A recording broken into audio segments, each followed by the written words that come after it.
सभी विद्यार्थियों को मेरा नमस्कार। तो देखिए बालकों, एक बार पुनः आपके समक्ष आ गया हूँ और आपको पता है कि रोज नियमित रूप से मैं आपके समक्ष कुछ न कुछ शिक्षण सामग्री लेकर के आता रहता हूँ।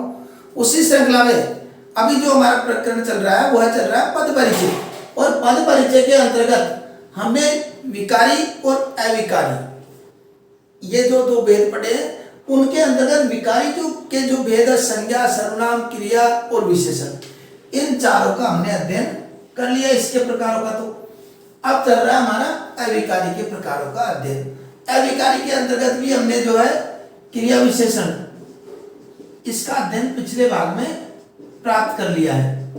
अगर आप वंचित हो तो ऊपर आई बटन में आपको लिंक मिल जाएगा, वहां जाकर के आप देख सकते हैं। समुच्चय बोधक अन्य जो बच रहे हैं उनका अब आज हम अध्ययन करेंगे। जैसे समुच्चय बोधक का अध्ययन करेंगे, इसके बाद में संबंध बोधक का भी अध्ययन करने जा रहे हैं हम।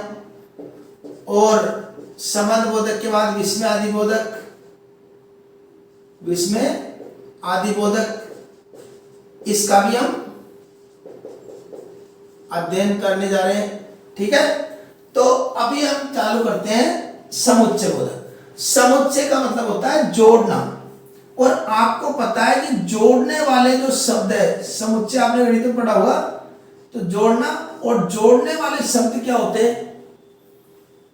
समुच्चय बोधक ये हम पढ़ रहे हैं, तो आप भ्रमित हो इसके लिए मैं इसको अलग से लिख देता हूं यहां पर।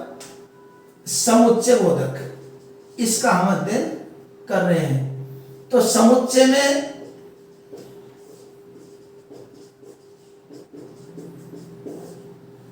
क्या करेंगे?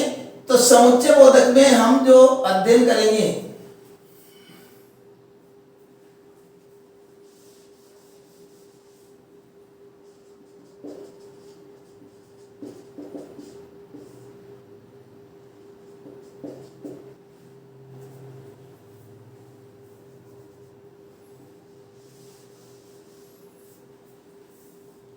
तो अभी हम अध्ययन करेंगे समुच्चय बोधक का। तो समुच्चय बोधक लिख दिया। समुच्चय का बताया था अभी कि जोड़ना इसका मुख्य होता है। तो जोड़ने वाले शब्द कौन से होते हैं? जैसे परंतु, दो या दो से अधिक जो शब्द या वाक्यों को जोड़ने वाले शब्द आते हैं ना, उनको समुच्चय बोधक शब्द कहते हैं। जैसे परंतु आ गया, वह जाता है परंतु मैं पढ़ता हूं। वह जाता है परंतु मैं पढ़ता हूं। तो ये परंतु ने क्या कर दिया?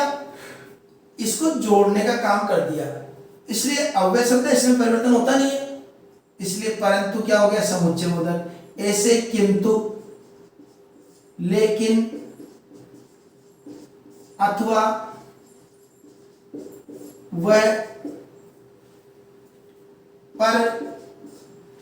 पर मैं पढ़ता हूं, इस तरह के जो शब्द है, इसलिए, लेकिन, तो लिख ही दिया। इस तरीके के जो योजक शब्द होते हैं वो सब समुच्चय बोधक क्रिया, समुच्चय बोधक अविकारी शब्द में आते हैं। समुच्चय बोधक के बाद में आता है संबंध बोधक। संबंध बोधक, इसके अंतर्गत क्या होता है? संबंध बोधक के अंतर्गत हमको संबंध प्रकट करता है। संबंध प्रकट करने के लिए आपको पता है संबंध बोधक जो कारक है उसका चिन्ह क्या होता है? संबंध बोधक कारक का चिन्ह होता है संबंध कारक का, के और की, इस तरह के शब्द होते हैं। तो इसमें क्या होता है कि जैसे के आगे, घर के आगे पेड़ है, तो ये के आगे क्या है? ये संबंध बोधक संबंध प्रकट कर रहा है। जिसके आगे वह रहता है उसके पीछे मैं रहता हूं, ये भी संबंध। तो के आगे, के पीछे, के और, के दाएं, के बाएं, इस तरह के शब्द है। के दाएं, के बाएं, के ऊपर, के नीचे, इस तरीके के शब्द जो मिलेंगे आपको वो सब कहलाएंगे समुच्चय बोधक अविकारी शब्द। ठीक है, अब विस्मय आदि बोधक, इसको ये संबंध बोधक बता दिए। अब संबंध बोधक में क्या आगे के पीछे हो गया। अब आता है विस्मयादि बोधक। तो विस्मयादि बोधक में हमको क्या करना रहता है, क्या इसके अंतर्गत आता है, इसके अंतर्गत आता है जहां पर हर्ष, द्वेष, घृणा, ईर्ष्या इत्यादि का भाव संबोधन इत्यादि का भाव प्रकट हो, वहां पर विस्मयादि बोधक अविकारी शब्द होते हैं। कैसे, जैसे हाय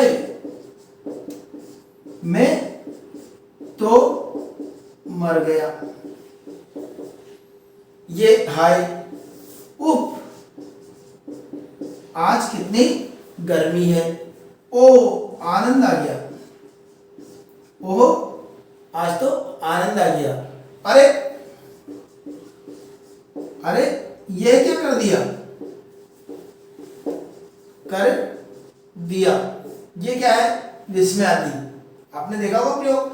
तो अरे, ओ, उप, हाय, ओ, छी, सी, इस प्रकार के शब्द बोल देते हैं ना वर्णात्मक, तो वो भी शब्द इसमें आ जाते हैं। धिक्कार है। तो ये जो शब्द है, ये सब हम किस में मानेंगे, विस्मयादि बोधक अव्यय शब्दों में।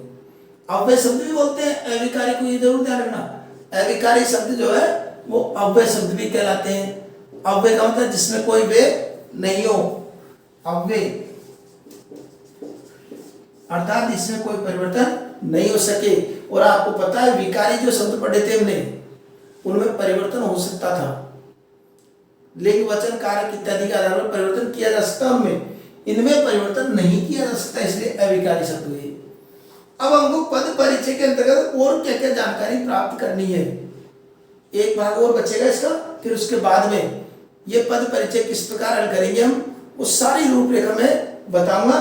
तो एक भाग हम जो पढ़ेंगे अगला, उसमें हम कारक, काल, वचन, इन सब के बारे में जानकारी प्राप्त करने जा रहे हैं, क्योंकि इनकी भी आवश्यकता उसमें पड़ती है। किसमें, पद परिचय में। तो ये तो विकारी अविकारी की हमने बात जान ली। अब काल, वचन, कारक और लिंग, ये भी हमको अगले भाग में हम इनको पढ़ेंगे, इसलिए बने रहिए।